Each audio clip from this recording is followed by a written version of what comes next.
ကဲညီကိုရအောင်ပဲမင်္ဂလာပါဗျကျွန်တော်တို့ဒီမတွေ့တာကြာပြီလို့ပြောလို့ရတယ်ဘာလို့လဲဆိုကျွန်တော်ဒီ၄-၅ရက်လောက်ကြီးကျွန်တော်ဗီဒီယိုတွေမတင်ဖြစ်လိုက်ဘူးဘာလို့လဲဆိုကျွန်တော်ဒီ YouTube channel လေးကလည်းပြတ်သွားဖြစ်တဲ့အတွက်ကျွန်တော်ဒီ YouTube လေးကိုပြန်ပြီးတော့ဒီအစနေတော့ပြန်စမှာ brother တို့နော်ကျွန်တော်ပွဲစဉ်ဒီသုံးသက်ချက်တွေတော့ဂျားထဲမှာတော့မတင်ဖြစ်လိုက်ဘူး brother ကျွန်တော်ဒီ channel မှာတော့ကျွန်တော်ရဲ့ဒီ Telegram channel မှာတော့ကျွန်တော်နေတိုင်းကျွန်တော်ပွဲစဉ်တွေကတော့တင်ပေးတယ်ကျွန်တော်ဒီနေ့ကျွန်တော် YouTube ကလည်းကျွန်တော်အသစ်ကနေပြန်ပြီးတော့စမှာဖြစ်တဲ့အတွက်ညီကိုတို့ကျွန်တော်ရဲ့ဒီ YouTube channel အသစ်လေးကို like and subscribe လုပ်ပေးဖို့ကျွန်တော်ပထမဦးဆိုအနေနဲ့ကျွန်တော်မှားချင်ပါတယ်ပြီးတော့ကျွန်တော်ဒီ channel လေးဥမှာလည်းကျွန်တော်ပွဲလေးကျွန်တော်တင်ပေးတယ်မနေ့ကဆိုရင်ကျွန်တော် AC Milan 9 out နဲ့ကျွန်တော်စိတ် body ကျွန်တော်နှစ်ပွဲကျွန်တော်စိတ်ကြိုက်တက်ဆိုပြီးတော့ကျွန်တော်ပေးခဲ့တဲ့အဲ့ပွဲတွေကတော့အဆင်ပြေခဲ့တယ်ဒီညီကိုတို့စိတ်ဝင်စားရင်တော့ကျွန်တော်ရဲ့ဒီ channel လေးကိုလာရောက် join ပေးဖို့ကျွန်တော်ဖိတ်ခေါ်ချင်ပါတယ်ဟုတ်ပြီဗျကျွန်တော်တို့ဒီလက်ရှိကျွန်တော်တို့ပွဲစဉ်လေးစလိုက်အောင်ပထမဆုံးပွဲစဉ်အနေနဲ့ကျွန်တော်တို့ EPL ညာချမ်းပေါ့ကျွန်တော်တို့ဒီ2နာရီခွဲမှာကျွန်တော်တို့ကစားမယ်အဲ့ပွဲကတော့ကျွန်တော်တို့ Everton နဲ့ Man U ပွဲစဉ်အဲ့ပွဲစဉ်ဒီတစ်ချက်ကျွန်တော်တို့ဒီ Everton နဲ့ Man U ပွဲစဉ်ကိုကျွန်တော်ပထမဆုံးအနေနဲ့ကြည့်ရမယ်ဆိုရင်တော့မှကျွန်တော်တို့ပထမအကြော့မှာညီကိုတို့သိရတဲ့အတိုင်းပဲညီကိုတို့လည်းအဲ့ပွဲကိုကြည့်လိုက်တဲ့လူတွေရှိလိမ့်မယ်လို့ကျွန်တော်ယူဆမိရဘာလို့ဆိုတော့ကျွန်တော်တို့ဒီပထမပိုင်းကျွန်တော်တို့ဒီ15မိနစ်လောက်မှလာမသိဘူးဗျဒီတယောက်အနေနဲ့ဒီ Everton ဘက်ကကျွန်တော်หนีသွားတာတော့မှကျွန်တော်တို့ဒီ Man U အနေနဲ့လုံးဝကစားကွက်တွေပျောက်ခဲ့ပြီးတော့ကျွန်တော်တို့တကူပြန်ပေးရလောက်တဲ့အထီကိုဖြစ်ခဲ့တယ်တစ်ချက်ကြည့်ရမယ်ဆိုရင်တော့မှအဲ့နှုန်းကလည်းကျွန်တော်တို့ဒီနီးပြအဟောင်းလက်ထက်မှာတော့ဒီ Man U ရဲ့တင်းဖောင်အရာတင်းပြတ်နေရလေးလည်းပါလိမ့်မယ်အခုလက်ရှိကျွန်တော်တို့ Man Uဒီပေးထားတဲ့ကျွန်တော်တို့ဒီဒေးတိုင်းအရာလေးပဲကျွန်တော်တစ်ချက်ကျွန်တော်ကြည့်ပေးမယ် brother တို့ကျွန်တော်ကြေးအကြောင်းအရန်ပြောတဲ့အခါကျရင်ကျွန်တော်တို့ဒီ YouTube ကဖြတ်ပစ်တာတွေပဲရှိရဖြစ်တဲ့အတွက်ကျွန်တော်လက်ရှိဒီအရင်ကြေးအဟောင်းတွေကိုကျွန်တော်မပြောတော့ဘဲနဲ့ကျွန်တော်အခုလက်ရှိဒီဈေးကွက်အရာကိုပဲကျွန်တော်ပြောပေးမယ်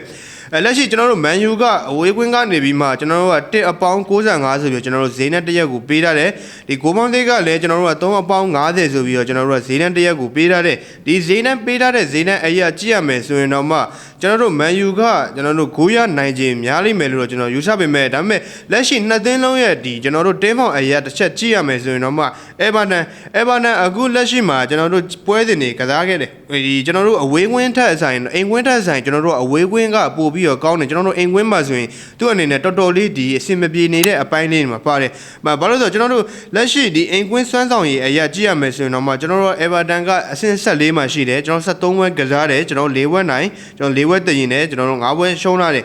်ပြီးတော့ကျွန်တော်တို့ရာကို16ကိုရှိဆိုကျွန်တော်ပြန်ပေးကိုက18ကိုလောက်ထိကျွန်တော်တို့ပြန်ပြီးပေးနေရတယ်ရမက်က16မှတ်ပဲရှိသေးတယ်ဒီလက်ရှိဒီအိမ်ကွင်းစွမ်းဆောင်ရည်အရာမှာဆိုရင်တော့မှ Everton ရဲ့ Cassius ကကျွန်တော်တို့ဂိုးပေးနေရတဲ့ဒီအချက်လေးတွေမှာရှိတယ် brother တို့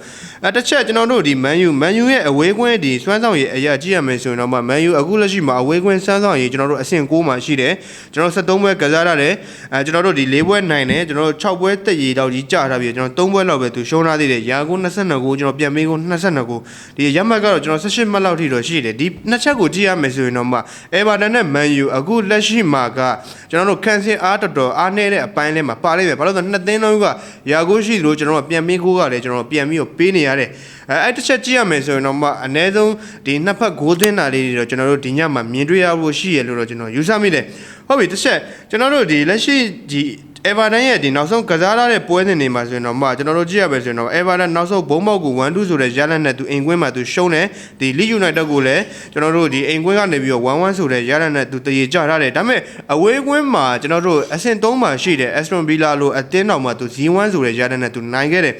ပြီးတော့ကျွန်တော်တို့ဒီ Brighton ကိုလည်းကျွန်တော်တို့အိမ်ကွင်းအဝေးကွင်းကနေပဲကျွန်တော်1-1လက်ရှိကျွန်တော်တို့အဝေးကွင်း3ပွဲမှာ2ပွဲလောက်ကကျွန်တော်နိုင်ပွဲရထားပေမဲ့ကျွန်တော်တို့အိမ်ကွင်းဒီ2ပွဲမှာကကျွန်တော်နိုင်ပွဲမရှိသေးဘူးနိုင်ပွဲပြောက်နေလို့ကျွန်တော်ပြောလို့ရတယ်အဲ့တော့ကျွန်တော်ဒီအဝေးကွင်းအိမ်ကွင်းအရာကျွန်တော်ကြည့်ရမယ်ဆိုရင်တော့မှ Everton အနေနဲ့ဒီတော်တော်လေးဒီအဆင်ပြေမနေတဲ့အထဲမှာပါတယ်ဘာလို့လဲဆိုဒီလက်ရှိနောက်ဆုံးဒီ6ပွဲဆက်တော့ကြီးလောက်ကိုလည်းသူကြေးချထားတဲ့အပိုင်းလေးတွေမှာလည်းပါတယ် brother တို့လက်ရှိဒီတကယ်ကျွန်တော်တို့ဒ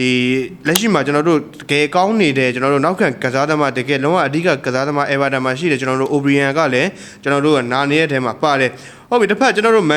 Man U ကိုကြည့်ရမယ်ဆိုရင်တော့မှ Man U လည်းကျွန်တော်ဒီပွဲကိုတေချာပေါက်အာရုံစိုက်ရလိမ့်မယ်လို့ကျွန်တော်ထင်မိတယ်ဘာလို့လဲဆိုတော့ကျွန်တော်တို့ဒီဇယားသူ့အပေါ်မှာရှိတယ်ကျွန်တော်တို့ Aston Villa ကလည်းကျွန်တော်တည်ကြထားတယ်ကျွန်တော် Chelsea ကလည်းကျွန်တော်တည်ကြထားတယ်ဒီပွဲကိုတော့ဒီ Man U အနေနဲ့တေချာလေးအားဆိုင်ရမယ်လို့တော့ကျွန်တော်ယူဆမိတယ်ဘာလို့လဲဆိုတော့ဒီပွဲနိုင်တဲ့အခါကျရင်ကျွန်တော်တို့ကဒီဥရောပဝင်ခွင့်ရဖို့အတွက်ကျွန်တော်အဆင့်၄နေရာကိုရောက်မယ်ဒီပွဲနိုင်ရင်ကျွန်တော်တို့အဆင့်ကျွန်တော်အမှတ်48မှတ်လောက်ထိရမယ်ဒီယာယီတော့သူရောက်လိမ့်မယ်ပေါ့ဗျာအဆင့်၄နေရာမှာဒါပေမဲ့တစ်ချက်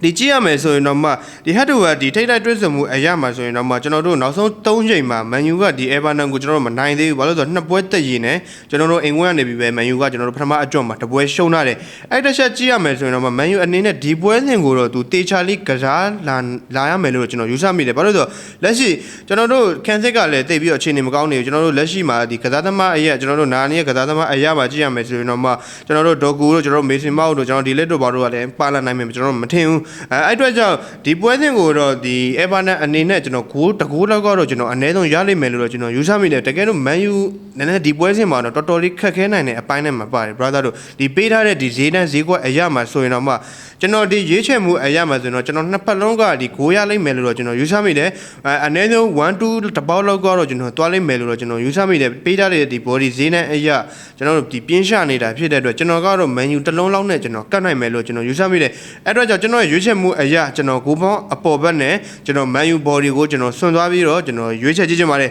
ညီကိုတို့အကြိုက်တူမှသာလိုက်ဆော့ပါကြိုက်မတူရင်ကိုယ့်ရဲ့ဒီဆုံးဖြတ်ချက်အတိုင်းကျွန်တော်ဘက်ကံပြီးကစားနိုင်ပါတယ်ကျွန်တော်ဒုတိယပွဲစဉ်အနေနဲ့ကျွန်တော်ဒီစပိန်လာလီဂါကပွဲစဉ်ကျွန်တော်ဒီအလာဘတ်နဲ့ကျွန်တော်ဂျီရိုနာပွဲစဉ်ကျွန်တော်ည2နာရီခွဲမှာကစားမယ်ဟုတ်ဗျအဲ့ပွဲစဉ်ကိုကျွန်တော်ကချက်ကြည့်ရမယ်ဆိုရင်တော့အခုလက်ရှိအလာဘတ်ကကျွန်တော်တို့ဒီအိမ်ကွင်းကနေပဲဒီဈေးတဲ့ဈေးကွက်အရက်မှာကတက်ရေကိုမှကျွန်တော်တို့အနှုတ်30ကျွန်တော်အနှုတ်40လောက်ထိပေးထားတယ်ဒီဂိုးပေါင်းဈေးကကျွန်တော်တို့မှာနှစ်အနှုတ်ကျွန်တော်တို့20လောက်ထိကျွန်တော်တို့ဈေးကွက်ဈေးတန်းအရာလေးကိုတော့ပေးထားတယ်ဒီပေးထားတဲ့ဒီဈေးတန်းအရာမှာဆိုရင်တော့ဂျီနိုဝါကလည်းအခုလက်ရှိဒီတင်းဖောင်အရာမှာဆိုတော်တော်လေးဒီကောင်းနေတဲ့အထဲမှာပါတယ် brother တို့ဘာလို့အဲ့လိုပြောရလဲဆိုတော့ပထမအကြော့မှာတုန်းကကျွန်တော်တို့ဂျီရိုနာကနေပဲကျွန်တော်တို့အင်ကွင်းကနေပြီးတော့ကျွန်တော်တို့ကဒီဈေးတန်းတစ်ရက်ကိုပေးထားတယ်အဲ့ဈေးတန်းမှာဆိုရင်တော့ကျွန်တော်တို့ကဂျီရိုနာကကျွန်တော်တို့ဒီ1Cဆိုတဲ့ရလနဲ့သူနိုင်ခဲ့တယ်အဲ့တစ်ချက်ကိုကြည့်ရမယ်ဆိုရင်တော့အခုလက်ရှိနှစ်တင်းလုံးရဲ့ကျွန်တော်တို့အမှတ်ပေးဇယားအရာမှာဆိုရင်တော့ကျွန်တော်တို့ဒီတန်းစင်းစုံနာရောက်နေတဲ့နှစ်တင်းလုံးကျွန်တော်တို့ပြောယူလို့ရတယ်ဘာလို့လဲဆိုတော့အခုလက်ရှိကျွန်တော်တို့ဂျီရိုနာကကျွန်တော်တို့ဒီ29မှန်ကျွန်တော်တို့အလာဘတ်ကကျွန်တော်တို့26မှန်ကျွန်တော်တို့အလာဘတ်26မှတ်ကကျွန်တော်တို့ဒီတန်းစင်းစုံနဲ့ကကျွန်တော်တို့ကအမှတ်ကအဲ့လောက်ကြီးတိတ်မကွာတော့9မှတ်လောက်ပဲကွာတော့တယ်ဘာလို့လဲဆိုတော့ဒီတန်းစင်းစုံနာကနေလွတ်ဖို့အတွက်ကိုမှသူတေချာလေးကစားလိမ့်မယ်လို့ကျွန်တော်ယူဆမိတယ်ဘာလို့လဲဆိုတော့သူအောက်မှာဆိုရင်ကျွန်တော်တို့ Valencia က26မှတ်ရှိမယ်ကျွန်တော်တို့ Elche က25မှတ်ရှိမယ်အဲ့အတွက်ကြောင့်ဒီတန်းစင်းစုံနာကနေလွတ်ဖို့အတွက်ကိုဒီညပွဲစဉ်မှာတော့သူရုန်းကန်ရမယ့်အနေအထားမျိုးလို့ကျွန်တော်ယူဆမိတယ်ဘာလို့လဲဆိုတော့ဂျီရိုနာကလည်းအခုလက်ရှိမှာကကျွန်တော်တို့က29မှတ်ဒါပေမဲ့အမှတ်အနေထားအရာတော့ဒီကွာချားပေမဲ့လေကျွန်တော်တို့ကဒီ9မှတ်လောက်ပဲပြတ်နေတာဖြစ်တဲ့အတွက်ဒီပွဲစဉ်ကိုတော့နှစ်တင်းလုံးကတော့ကျွန်တော်တို့စူးစမ်းပြီးတော့ကန်လိမ့်မယ်လို့ကျွန်တော်ထင်မိတယ်ဘာလို့လဲဆိုတော့ဒီပေးထားတဲ့ဂိုးပေါင်းဈေးတန်းအရာကျွန်တော်တို့နှစ်အနှုတ်15ပြားအရှုံးဆိုတာကလည်းကျွန်တော်တို့ကဒီလက်ရှိမှာဒီဘေးတိုင်းအရာမှာကနည်းနည်းလေးဒီစဉ်းစားစရာအပိုင်းလေးမှာတော့ရှိတယ်ဒါပေမဲ့အဲ့ risk များတဲ့အပိုင်းထဲမှာတော့ပါတယ် brother တို့လက်ရှိမှာအနည်းဆုံးဒီဘူဂီလေးဒီကျွန်တော်တို့သတ်မှတ်ထားတဲ့အရာမှာဆိုရင်တော့အနည်းဆုံး1-1မဟုတ်ဘူးဆိုရင်တော့0-1လောက်မဲ့ကျွန်တော်တို့ပြီးမဲ့သဘောမျိုးထဲမှာရှိတယ်ဟုတ်ပြီတစ်ချက်ကျွန်တော်တို့ဒီအလာဘတ်အခုလက်ရှိမှာကကျွန်တော်တို့ဒီအိမ်ကွင်းကောင်းတယ်လို့ကျွန်တော်ပြောရလို့ရပါမယ်အိမ်ကွင်းကျွန်တော်တို့နောက်ဆုံးနှစ်ပွဲဆက်လေးတော့သူဒီရှုံးလာတဲ့အပိုင်းလေးမှာပါတယ်ဘာလို့လဲဆိုတော့ကျွန်တော်နောက်ဆုံးပွဲစဉ်မှာဆိုရင်တော့ကျွန်တော် CB လောက်ကိုမှကျွန်တော်1-1 Getafe ကိုမှကျွန်တော်အိမ်ကွင်းကနေပြီး0-2ဆိုတဲ့ရလနဲ့သူရှုံးလာတယ်ပြီးတော့ကျွန်တော်တို့ဒီ Real Sociedad ကိုလည်းကျွန်တော်2-3ဆိုတဲ့ရလနဲ့တော့သူရှုံးလာတယ်နောက်ဆုံးကျွန်တော်တို့9ပွဲမှာကျွန်တော်တို့ဒီ Getafe နဲ့တပွဲလောက်ပဲကျွန်တော်တို့ဂိုးမရတာ brother တို့လက်ကျန်တဲ့ပွဲစဉ်မှာတော့သူ့အနေနဲ့တစ်လုံးလောက်ကအထိတော့သူရအောင်တော့သူကစားတဲ့အတိုင်းအတာလေးတွေမှာလည်းရှိတယ်လက်ရှိကျွန်တော်တို့ဒီကျင်းတဲ့အရာခြုံကြည့်ရမယ်ဆိုရင်တော့ဒီတချို့ဒီနောက်ဆုံး9ပွဲလောက်မှာကျွန်တော်တို့ကဒီကျင်းနိုင်ထားတဲ့2ပွဲလောက်တော့ကျွန်တော်တို့ရှိလိမ့်မယ်လို့ကျွန်တော်ယူဆမိတယ်နောက်ဆုံး9ပွဲမှာလည်းသူ့အနေနဲ့တော်တော်လေးဒီကန်စစ်ကိုဦးစားပေးပြီးတော့ဆော့တဲ့အပိုင်းလေးတွေမှာလည်းရှိတယ်ဟုတ်ပြီကျွန်တော်တစ်ဖက်ဂျ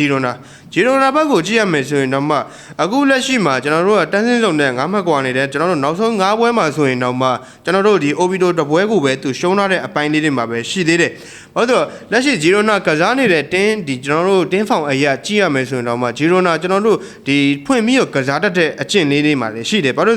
့လက်ရှိကျွန်တော်နောက်ဆုံးဒီကစားခဲ့တဲ့ပွဲစဉ်မှာဆိုရင်တော့သူဘာစီလိုနာကိုမှသူ2-1ဆိုတဲ့ရလနဲ့သူအနိုင်ကန်ထားတယ်